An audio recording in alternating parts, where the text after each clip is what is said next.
PM Modi करने वाले हैं हर सनातनी के सपनों को साकार। क्या जल्द बनेगा भारत दुनिया का पहला हिंदू राष्ट्र? मोदी करने वाले हैं वो काम जो इतिहास के पन्ने से कभी मिट ना सकेगा।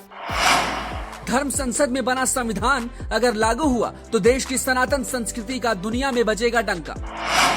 जी, अगर आप भी सनातनी हैं तो इस खबर को जरूर देखें और ज्यादा से ज्यादा फॉरवर्ड करें ताकि हर वो सनातनी पीएम मोदी और खुद पर गौरवान्वित महसूस कर सके और खुद से भी देश को हिंदू राष्ट्र बनाने की एक मुहिम शुरू कर सके। जी, देश में पीएम मोदी है तो सब कुछ मुमकिन है। ये कहावत तो आपने सुनी होगी।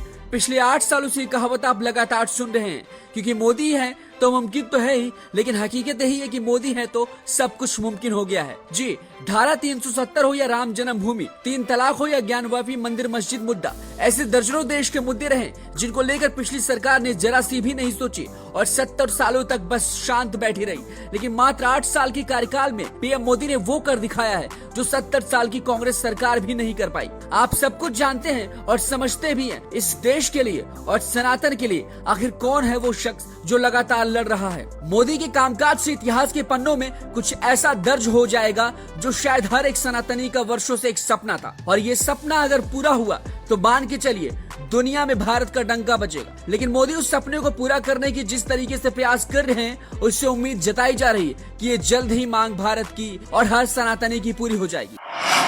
भारत को हिंदू राष्ट्र बनाने की मांग समय समय पर होती रहती है। कभी कोई संत हिंदू राष्ट्र बनाने की मांग में हुंकार भरता है तो कभी कोई किसी धर्म संसद में इस आवाज को बुलंद करता है। अब इसी कड़ी में आगे बढ़ते हुए हिंदू संगठनों ने हिंदू राष्ट्र का संविधान का पहला मसौदा भी तैयार कर लिया है, जिसमें एक नहीं बल्कि तमाम बातों का जिक्र किया गया है। ये बात हिंदू संगठन पूरे देशवासियों को आने वाले संगम नगरी प्रयागराज के 2023 मेले में बताएगा। इन हिंदू संगठनों ने हिंदू राष्ट्र के लिए धर्म संसद में जो संविधान बनाया है वो लगभग 32 पन्नों का है। इन 32 पन्नों के हिंदू राष्ट्र संविधान में कई प्रकार की व्यवस्थाओं और अधिकारों का जिक्र किया गया है, जैसे कि शिक्षा व्यवस्था, कानून व्यवस्था, रक्षा, मतदान प्रणाली, राज्य के मुख्य अधिकारों अन्य के बारे में बताया गया है। इस मसौदे के मुताबिक और देश की हिंदू पूजनीय भूमि वाराणसी माना गया है, जिसे देश की राजधानी बनाने की भी मांग इसमें की गई है। हिंदू राष्ट्र संविधान की कुछ बड़ी बातें जो हम आपको बताने जा रहे हैं। भारत के हर एक नागरिक को अनिवार्य सैन्य प्रशिक्षण दिए जाने का प्रस्ताव है।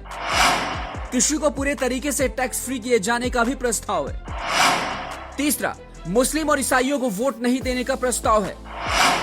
इसके अलावा और भी कई सारे प्रस्ताव हिंदू राष्ट्र के लिए बनाए गए हैं। इस संविधान को तैयार करने के लिए कई शंकराचार्य, पीठाधीश्वर और गणमान्य लोगों की राय ली गई है। संविधान का मसौदा तैयार करने में स्वामी आनंद स्वरूप, कामेश्वर उपाध्याय, सुप्रीम कोर्ट के वरिष्ठ अधिवक्ता वीएन रेड्डी, रक्षा विशेषज्ञ आनंद वर्धन और सनातन धर्म के विद्वान चंद्रमणि मिश्रा जैसे कई विद्वान लोगों ने इसे बनाया है। जानिए कि आखिरकार इस संविधान का कवर पेज कैसा होगा। कवर पेज की बात करें तो इस पर अखंड भारत का नक्शा बना रहेगा। जो देश भारत के थे पर अब इनसे अलग हो चुके हैं उनका भी नक्शा दिखाया जाएगा। इसी के साथ मंदिरों के ऊपर भगवा झंडा लहराते हुए भी दिखाया जाएगा। ये भी जानिए कि हिंदू राष्ट्र के संविधान में और क्या क्या शामिल होगा। हिंदू राष्ट्र का संविधान 750 पन्नों का होगा। 16 साल की उम्र की पूर्ति के बाद वोट देने का अधिकार दिया जाएगा। चुनाव लड़ने के लिए वही 25 साल की उम्र तय की गई है। इतना ही नहीं, संसद की जगह धर्म संसद होगी जिसमें 543 सदस्यों का चुनाव होगा। सब कुछ वर्ण व्यवस्था के आधार पर चलाया जाएगा। और आपको बताते चलें कि इसके अलावा देवी देवताओं और भारत देश के महान योद्धा और हस्तियों के चित्र भी संविधान की कवर पेज पर दिख सकते हैं, जिसमें भगवान कृष्ण, माँ दुर्गा, भगवान राम, गोविंद सिंह, वीर सावरकर, पृथ्वीराज चौहान जैसे कई वीर योद्धा भी शामिल होंगे। इसके अलावा दंड के प्रावधान की बात करें तो ये त्रेता और द्वापर युग के जैसा ही रहेगा। ये कुछ तरीके थे हिंदू राष्ट्र के सपने को साकार करने और धर्म संसद करने वाले इन संत और महात्माओं के। हिंदू राष्ट्र के संविधान को लेकर आपकी क्या सोच है, हमें कमेंट बॉक्स में जरूर बताएं।